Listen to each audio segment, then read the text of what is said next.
ভাতটাই বসাই, গরম থাকবে, নাহলে টিউশনি পড়িয়ে উঠে না ভাত করে খেতে অনেকটা বেলা হয়ে যাবে। ভাতটা করেই রাখবো, বাচ্চাদের পরীক্ষা শুরু হবে তো এখন একটু বেশিক্ষণই পড়াতে হয়। আর এটাই যে সজনে ফুল দিয়ে আলু পোস্ত দিয়ে ভাজা মতন করেছি। একটু মিষ্টিটা বেশি করে দিয়েছি, কারণ তিত করে নাহলে মেয়ে খেতে যাবে না। মানে বেশি বলতে এই হাফ চামচ মতো মিষ্টি দিয়েছি।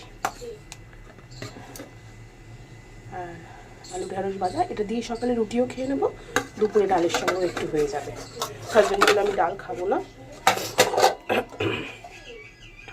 আর এই যে মাছের কালিয়াটা, লঙ্কার গুঁড়োটা মনে হচ্ছে কম হয়ে গেছে, আর তেলটাও একটু কম হয়ে গেছে। রঙটা খুব একটা হয়তো ভালো আসেনি, খেতে আশা করি ভালোই হবে।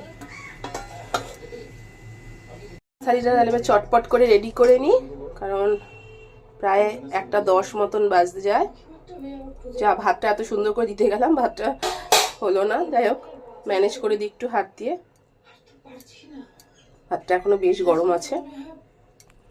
অনেক দিন পরে আজকে লেবু লঙ্কা দুটোই দিয়ে দিলাম ভাতের মধ্যে। একটু ডাল করেছি, আলু ঢেঁড়স ভাজা, আলু দিয়ে ঢেঁড়স দিয়ে কাঁচা লঙ্কা দিয়েছি অল্প একটু করে, কারণ যেহেতু মেয়ে খায় বেশি লঙ্কা দিতে পারি না।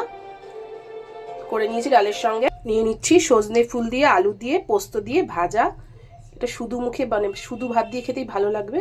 আগেই সকালেই বলছিলাম যেটা একটু হালকা তিতকুটে, কিন্তু হাজবেন্ড তো খেয়ে অফিস বেরিয়েছে, বললো খুব সুন্দর হয়েছে নাকি খেতে, মানে তেতোটা অতটা বোঝা যাচ্ছে না।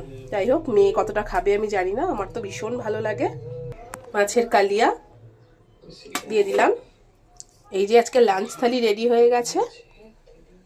আগে মেয়েকে খাওয়াবো, তারপরে আমি নিজেও খাওয়া দাওয়া করবো। এখনকার মতন টাটা, সবাই খুব ভালো থাকবেন।